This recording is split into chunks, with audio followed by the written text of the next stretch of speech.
മരണം നടന്നന്ന് ഞാനിവിടെ വരികയും മറ്റേ ഫ്യൂണറലിൽ പങ്കെടുക്കുകയും ചെയ്തതാണ്. അന്ന് ഇവരുമായി സംസാരിച്ചിരുന്നു. അപ്പോഴത്തെ ഒരു മാനസികാവസ്ഥയിൽ ഇതൊന്നും പറയാൻ പറ്റുന്ന ഒരു സാഹചര്യമായിരുന്നില്ല. കാരണം വളരെ ചെറുപ്പത്തിൽ മികച്ച വിജയം വേണ്ടിയ കുട്ടി നല്ല ജോലി കിട്ടിയെന്നൊക്കെ പ്രതീക്ഷിച്ച ആളാണല്ലോ പെട്ടെന്ന് നഷ്ടപ്പെടുന്നത്. ആ ആഘാതത്തിലായിരുന്നു അന്നവർ.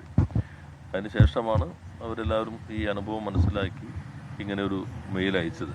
യഥാർത്ഥത്തിൽ അത് വലിയ തോതിലുള്ള ഒരു കണ്ണു തുറക്കലായി, ഒരു ഐ ഓപ്പണറായി മാറിക്കഴിഞ്ഞിട്ടുണ്ട്. നമ്മുടെ നാട്ടിലുള്ള തൊഴിൽ നിയമങ്ങൾ എത്രമാത്രം ഇത്തരത്തിലുള്ള അവസ്ഥകൾക്ക് ഒരു പരിസരം ഒരുക്കുന്നു എന്ന് ഇപ്പോൾ തെളിഞ്ഞിട്ടുണ്ട്. അതിനകത്ത് ഇപ്പോൾ പുതിയ ലേബർ കോഡാണെങ്കിൽ അവതരിപ്പിച്ചിട്ടുള്ളത് 12 മണിക്കൂർ ജോലി ചെയ്യിപ്പിക്കാനുള്ള അവസരം കൂടി നൽകണമെന്നുള്ളതാണ്. അപ്പോൾ കുറേ കൂടി രൂക്ഷമായൊരവസ്ഥയിലേക്ക് എത്തിക്കുന്നതിനുള്ള നിലപാടുകളാണ് ഇപ്പോൾ കേന്ദ്ര സർക്കാർ എടുത്തിരിക്കുന്നത്. അപ്പോൾ അടിയന്തരമായി ഇത്തരം കാര്യങ്ങൾ ഇടപെടേണ്ടതുണ്ട്. ഈ വഴി തന്നെ ഒരു ആഭ്യന്തര സംവിധാനം. ഇപ്പോൾ മാധ്യമങ്ങളെ കാണുകയായിരുന്നു. കൊച്ചിയിലെ IT വിദഗ്ധ അന്ന സുഹാസിന്റെ വീട് സന്ദർശിച്ചതിന് ശേഷം